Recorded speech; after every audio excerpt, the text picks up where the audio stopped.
Welcome to the Practice Podcast, conversations probing the nature of practice. I'm your host, Dave Fearon. Quite a few recording sessions occurred, and then it occurred to Peter and me that we hadn't really introduced ourselves in any substantial way. And so we recorded this that follows. It's a little bit out of chronological sequence, but when we talked about ourselves, we talked in anticipation of the series that follows. We're learning as we're going. This is somewhat of a homemade effort. Using the medium of Zoom, I reach out to Peter and we record our conversation, and then I bring that recording down into a video audio editor, and it took me a while to learn how to do that. But so there may be something less than professional squeaks and squawks, hesitations, which I didn't completely edit out. But we're doing this from the heart, and we're doing this really as an example of how we're trying to continue and extend our practice as teachers in a way that's more compatible with Peter's situation and mine. So bear with that, but also understand we're doing this because we care about anyone who's listening, and hopefully you'll listen to many, many episodes.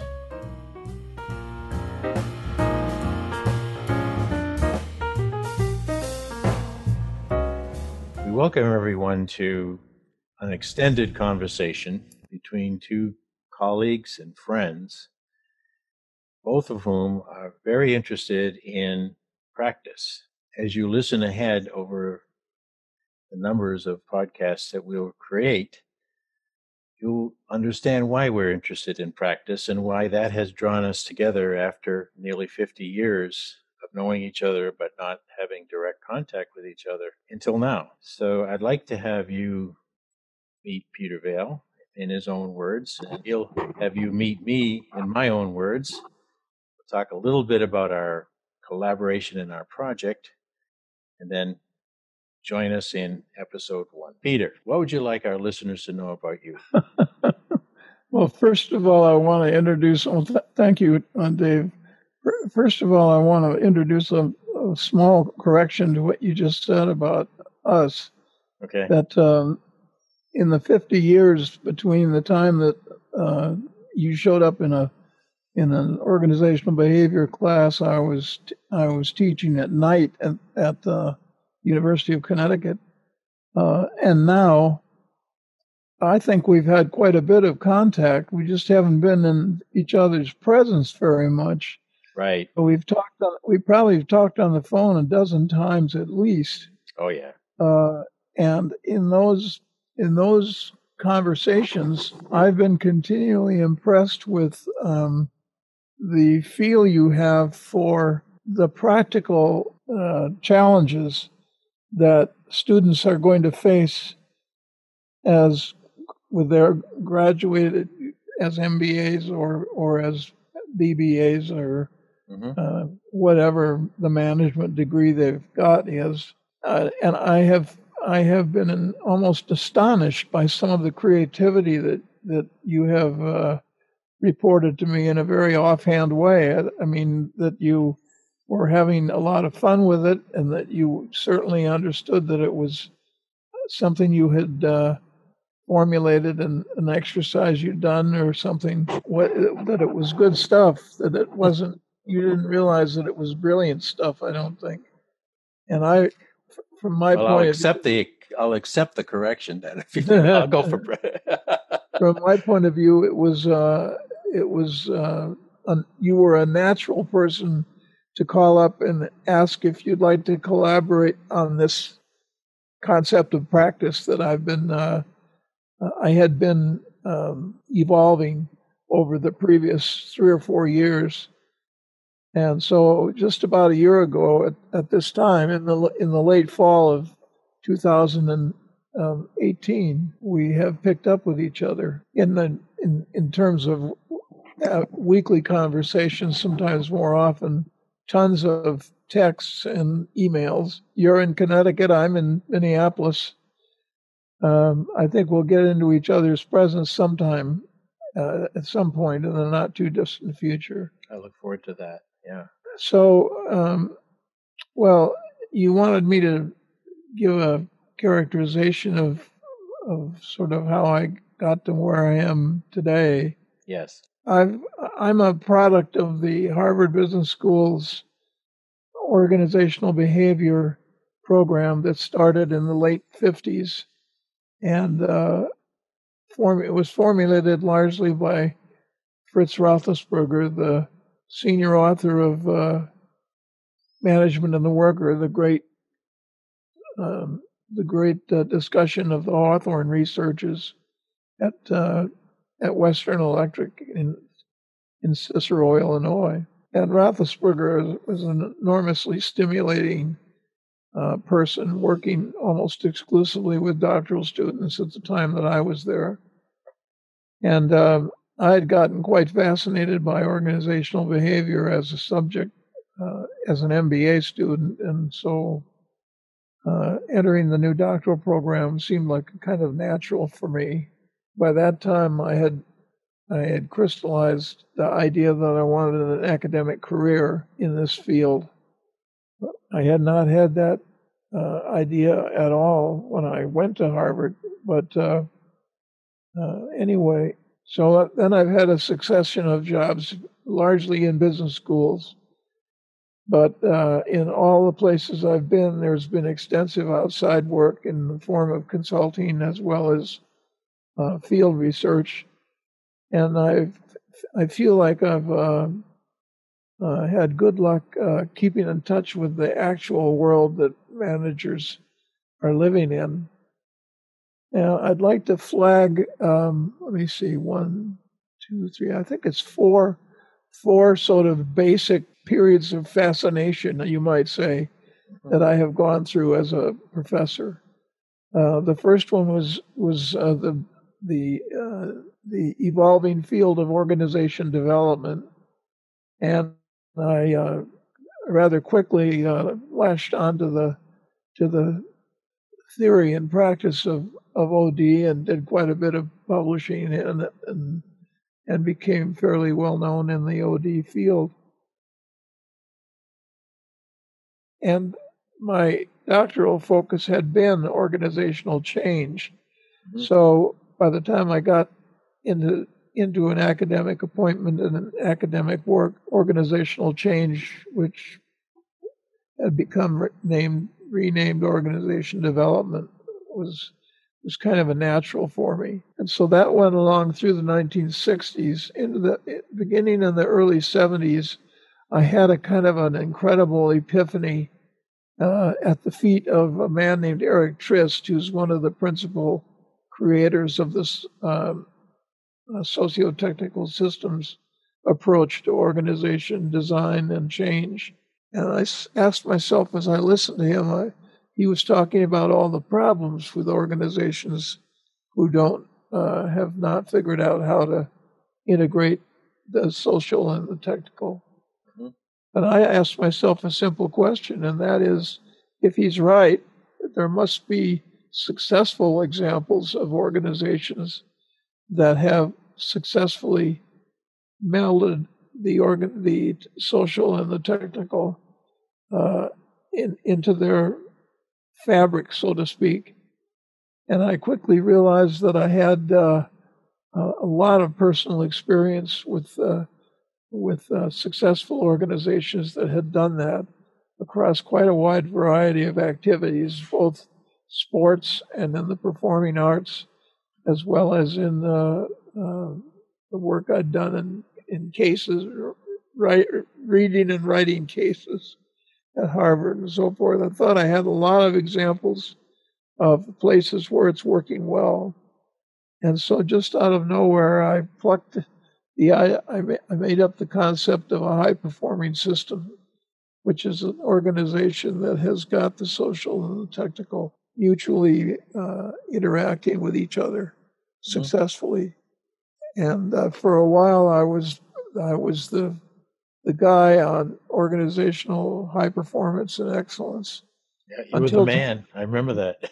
Until Tom Peters came along in 1982 and kind of blew me out of the water. He had so much success with his particular model that I found I couldn't get a word in edgewise, so to speak. Whenever I wanted to talk about excellence, people wanted me to talk about Tom Peters. So I gradually kind of began to drift away from that subject. I've kept it in my kit bag, but I kind of quit trying to do any original work in that field. But as part of the work on high performance, I discovered that one of the things that these organizations were succeeding in doing was functioning in very complex, turbulent environments.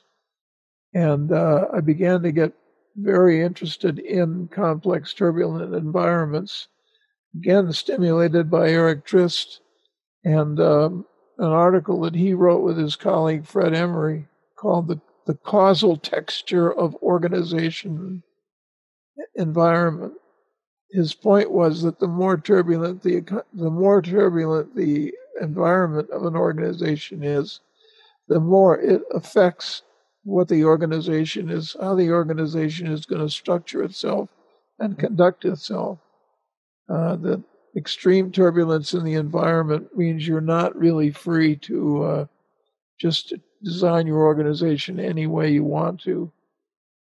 And I began to work in that area. I called under conditions of extreme turbulence, I called that permanent whitewater, just as a metaphor that I kind of plucked out of. I think it was during the Olympics when I was watching the whitewater kayaking. Yeah. whitewater kayaking. Yeah. And I saw that the turbulence, the apparent chaos and turbulence of those environments, nevertheless had some clarity to it. It wasn't totally chaotic, and that those kayakers had learned how to operate in the extreme turbulence. And so the permanent whitewater became my fascination through the 90s and into the early 2000s. And that took me kind of toward a natural transition to the whole subject of learning. Because if you're going to work in a highly turbulent environment, you have to be a very good learner, a very efficient and rapid learner. And so I had a period there beginning in the middle 80s, but extending all the way into the early 2000s of a lot of interest in learning, and actually wrote a book called Learning as a Way of Being on that subject. And that took me, as I began to see how some people were successfully learning what they needed to learn in order to prosper in the turbulent environments, I began to think about what the nature of their practice was and how they were thinking about their practice. And that took me to the idea of practice with a capital P that is the subject of our podcasts, the general subject of our podcast. And all the way along, it's just been a wonderful series of fascinating intellectual and emotional experiences for me. And I'm fond of saying that I'm as motivated, at least as much and even more motivated than I was when I graduated with my doctoral degree. And I've often thought that's a wonderful blessing to be able to say at the end of your career that something you've been at for 50 years, you are as interested as you ever were in it, if not more. You've put your finger on something that is right for you when you have that, when they're able to say that. Those whatever that was, 5 areas or something. organization development, high performance, permanent whitewater, learning, and now practice. I guess that's 5. Yep. Are kind of the highlights of my career in this racket, and taught a lot of courses in all those areas, of course, Mm-hmm. and had good success. I guess one other thing I would say is that in everywhere I've been, I have deliberately acquired administrative responsibility as well as my teaching and research responsibilities. I wanted to stay in touch with what the challenges actually are.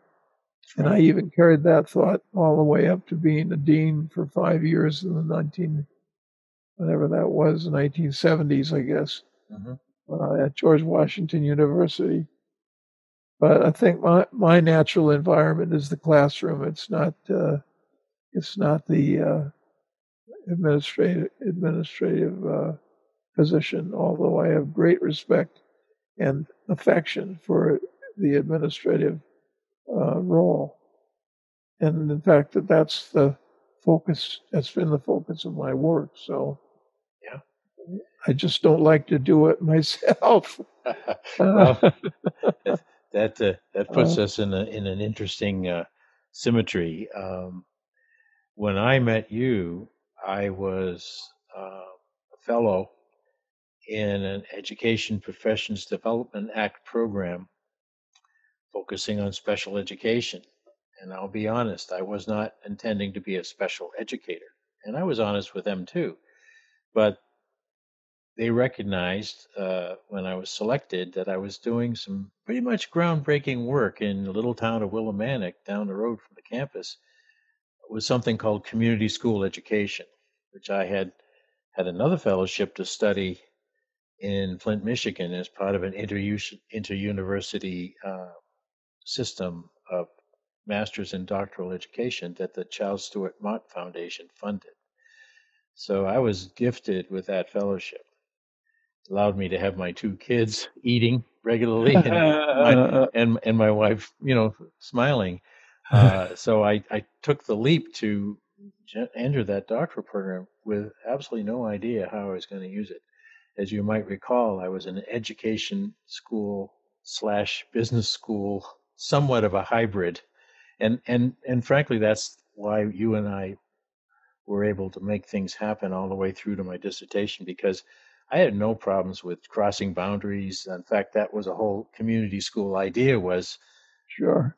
organize everyone and everything into a single purpose of continual learning so that we can make everything better. Families, streets, you name it, politics. Very idealistic. And I remember a couple of conversations we had where you kept saying, well, what are you going to do? I mean, are you going to keep doing this?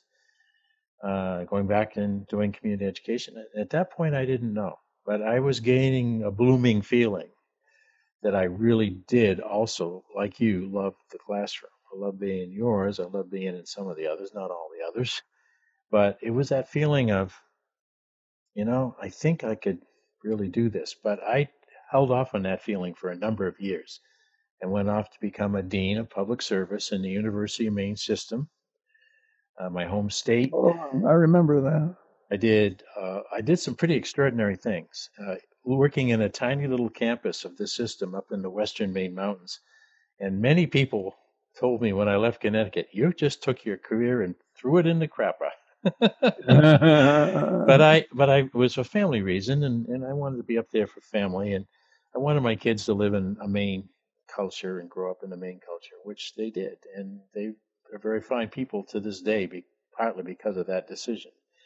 But as I was being a community developer and applying research to Maine needs and problems and all of that, I kept in the back of my mind. I think that's when I would call you.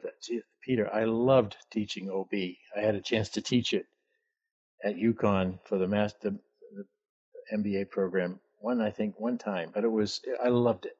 And we used the Cole Rubin McIntyre book of exercises. And Oh, yeah. man, I was rocking and rolling. And so I held that little seed of, and yet I continued to pursue the goal of becoming a community college president up until mid 80s. That seemed like a feasible thing. I was being encouraged by the Kellogg Foundation to join their young higher ed leaders program. Everything was sweet. And then, boom, it was a reorganization of our little campus, and no more public service division, no more deanship. You're done. Now, here's the consolation prize, David. We can fund you for 2 years in a human resource development master's program down at the Portland campus if you're willing to teach in that program. Or you can stay here in this little town where your family is very happy, and you can take over for our campus publicist and write press releases because we're firing him. I said, Jesus, this is harsh. This is harsh. It was hard, and it was real hard on my ego. It was the best thing in retrospect that ever happened to why I'm happily talking with you right now.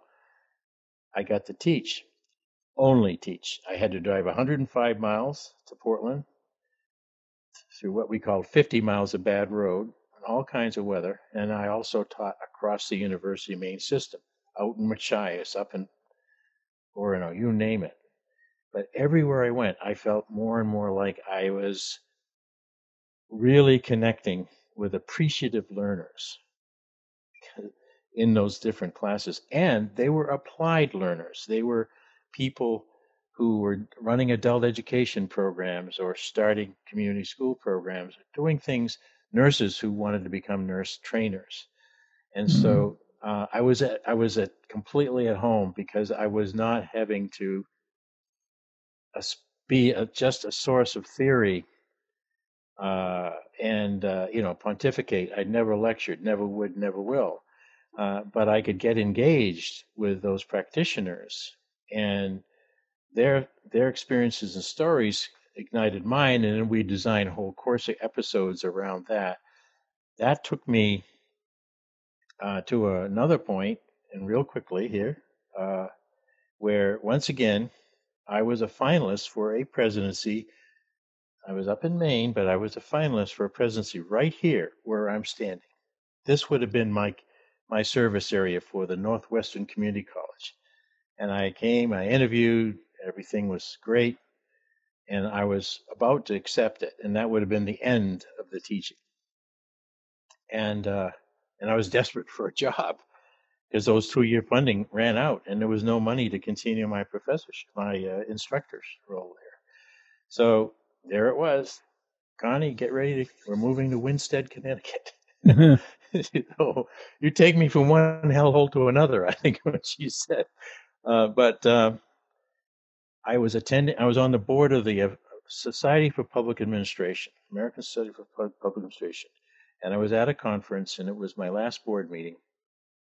I spoke to, in the comment session, I spoke out on a couple of ideas that were espoused by a guy named Bob Denhart, who happens to be an OB guy in public administration.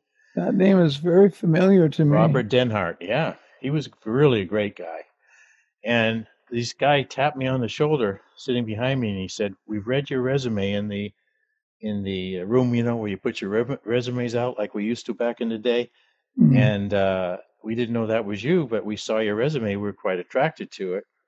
How about talking to us about coming to work at the University of Hartford and teach public administration?" And I said, "Listen, I'm on the board, but man, that's not my front, I don't know much about it." So anyway, the choice was right there. I could have stayed in the final point, and I think I would have gotten that presidency. Or I could take a flyer on teaching from an OB perspective, public administration at this campus here in Hartford, Connecticut. And I did. And moved my family, who were very unhappy about moving. But we moved right here to this house. And I started teaching in that program. I also had responsibility for managing the executive MPA. I was doing that, and I was thinking, I'm not happy. And I dare not tell my family. I love the teaching part. I don't like the administering part at all. It was very grinding, even though Stephen Joel Trachtenberg, who came down to George Washington to be your president, was a great guy, and he heard good things about me and even gave me a bonus. I found out that there was an opportunity at the regional public campus of the Connecticut State College System, and I applied for it in the last 2 minutes that I could before they date stamped me out and said you're too late to apply, and I got the job. And 30 some years later, I finished that job. All of it teaching, a little bit of department sharing. You got to keep your hand in it somewhat. All That's of it teaching, yeah. all of it having free range, like a free range chicken to try this, try that. But what you said only came naturally when I got into the right orbit of opportunity and responsibility, which was that classroom. And then I was active in the various societies that supported teaching, like Organization Behavior Teaching Society, which extended my reach, but also gave me some great opportunities to learn from others and what they're doing. All right, so where's the catch? Here's the catching point. Here's the hook. When it was my time to write a book with Stephen Cavallari, he wanted to bring the ideas of American pragmatism, particularly those of Charles Peirce, out for people to read and understand. Oh gosh. Didn't that bring back someone? Charles Peirce. And I said, Jesus, I can't collaborate on that book because I tried to read his stuff and It's too thick, too dense. But it meant that you learn in action essentially, and that the quality of your learning in action has a great deal to do with your ongoing success. So I got that part. So I said, Steve, here's what we do. You feed me everything you know about American pragmatism. Just feed it to me, and I'm going to create a novel around that. And I'm going to have a main character. Her name is Dana Gilbert. And she is a single mom, and she's trying to finish her bachelor's degree in business while working full time in a company that's going through a tremendous amount of change. And that was my scenario. And I wrote the book. So here's what. So Dana Gilbert became my way of expressing to my readers and to therefore learners, I hope, how through one person and tapping into a few months of a person's life through my imagination, you can learn a tremendous amount about organization behavior, about quality. And then we had a character. We had a character who you never saw in person in the book, who communicated with Dana through email back then, and who was the expert in pragmatism, but had 14 principles of pragmatism that was taught to her week by week, just like we're doing. As she would hear another concept, a principle, pragmatism, the person would say, okay, take it out into the week, see what happens. Take that lens out into the week. Take that idea of learning in action out there, see what happens.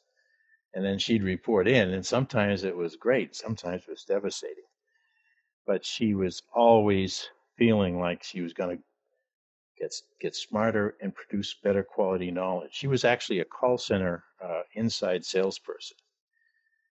She was learning a tremendous amount about the companies that her company was selling products to because she listened very carefully to her clients. So, long story short, Dana Gilbert has appeared off and on in different forms, male, female, but that's my icon. And when you reached out to me and said, hey, could we take a look at this manuscript? Could we have some collaboration to make this thing produce a book and some other material on this?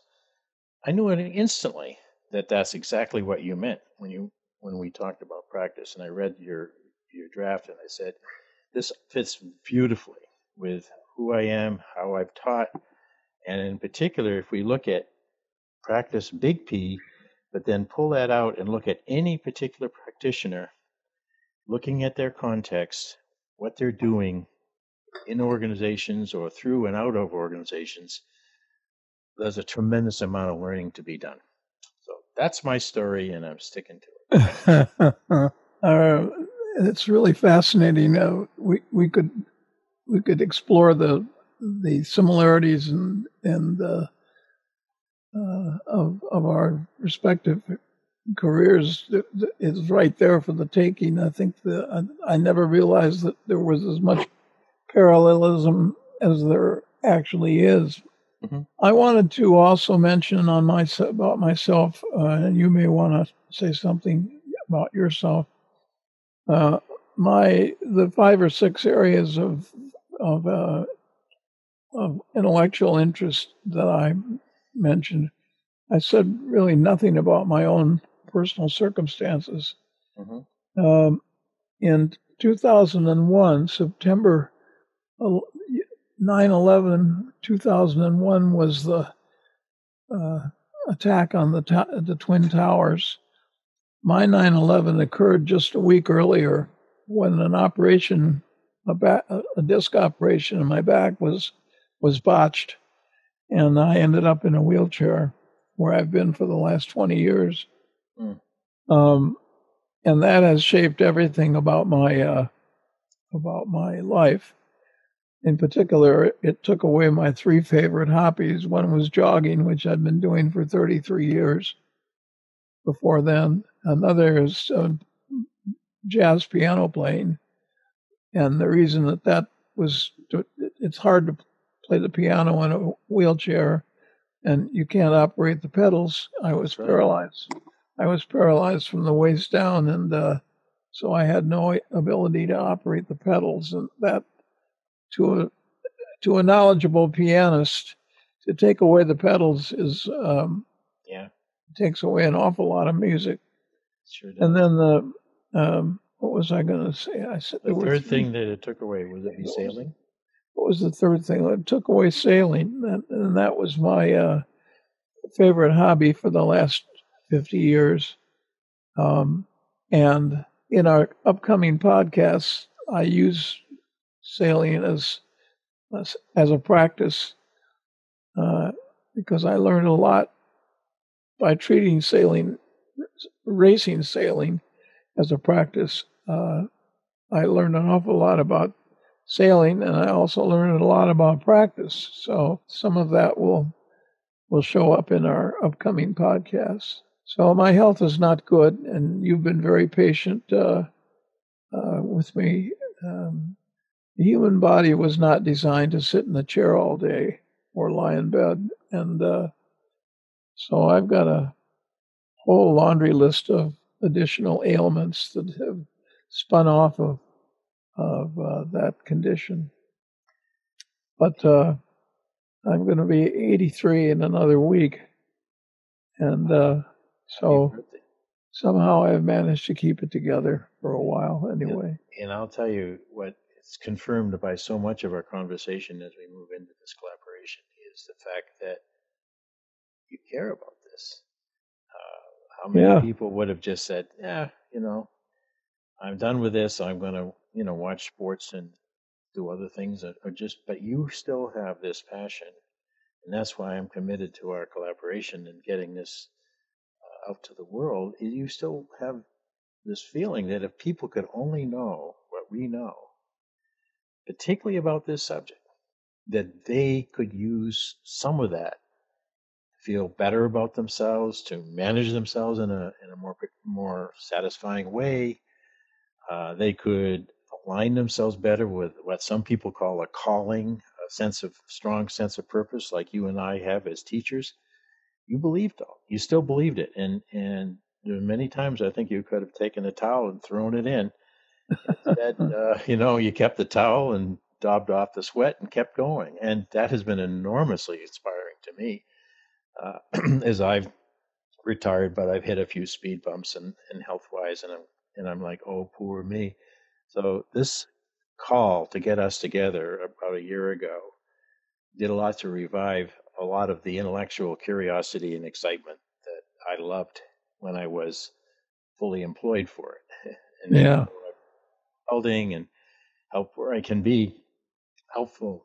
This has been and will be as we continue with this collaboration. something that keeps our spirits very lively and very high.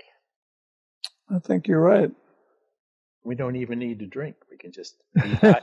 We can be high on ideas. So I'm glad this is a chance to introduce folks to who we are and get us a sense of our stories and our, the fact that we both have a pretty good, or as I'd say in my main language, we have wicked good humor that pops up from time to time because it's a serious subject, but it's also just every time I witness someone who's out there like a comedian or a singer or even played with the person with whom I played golf, who's hits a 350-yard drive. I need to know more about that person and how they got to be such a good comedian, golfer, just like you wanted to know why some organizations could succeed in turbulence and others. Right. So Right. we're not going to lose that curiosity, and we'll be looking for more interaction as we go forward with our listeners so that we can hear some of their stories. So, okay. Any last thoughts about us, Peter, and our project before I end this recording? No, I don't think so, Dave. Well, I have to end it by saying thank you for saying I'm brilliant. So that was nice. We all have brilliance in our own way. Anytime you need anybody to testify, I'll be glad to step forward and say you're an extremely creative producer of teaching and training events that have a lot of learning content in them.